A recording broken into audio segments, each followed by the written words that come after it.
Bienvenue à la mini-méditation du mercredi de l'Institut biblique belge. À la suite des attentats survenus à Bruxelles, je vous invite à réfléchir à la déclaration célèbre de Jésus. Heureux les artisans de paix, car ils seront appelés fils de Dieu. Dans les Écritures, fils de quelqu'un connote souvent le fait de ressembler à quelqu'un. Lorsque Saül donne sa fille aînée en mariage à David, il demande à David de devenir fils de vaillance. Non pas de changer de père, mais de faire preuve de vaillance. De même, Jésus, fils de Dieu, fait preuve des caractéristiques de son père, Jean 5. Dans le Sermon sur la montagne, ce sont les artisans de paix qui seront appelés fils de Dieu, car Dieu lui-même est l'artisan de paix par excellence. Comment Dieu manifeste-t-il cette caractéristique? Eh bien, suprêmement par le moyen de la mort de son Fils, Jésus-Christ. Nous lisons en effet en Colossiens 1 qu'il a plu à Dieu de faire la paix par son Fils, par le sang de sa croix. Si notre confiance est placée en Jésus-Christ, si nous nous soumettons à l'autorité de Jésus-Christ, notre relation avec Dieu a changé radicalement.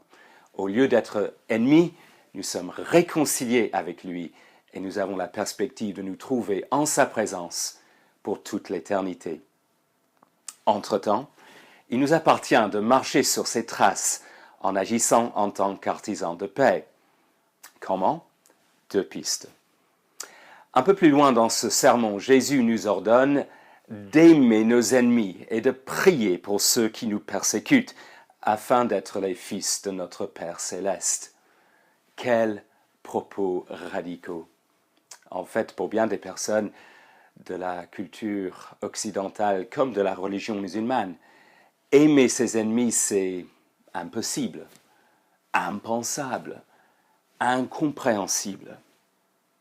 Mais quelle éthique attirante qui fait honneur à l'Évangile!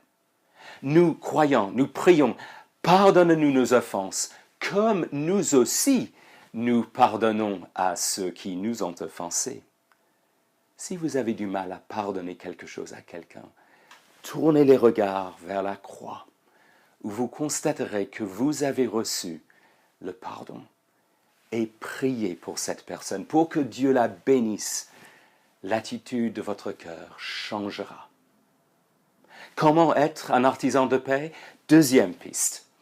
Dans un texte repris par l'apôtre Paul, Ésaïe affirme que les pieds de ceux qui annoncent la paix sont beaux. Il s'agit de la paix de l'Évangile qui apporte la paix. À l'Institut biblique, nous formons des annonciateurs de la paix. Aurez-vous la possibilité de prier pour notre journée portes ouvertes du 3 mai?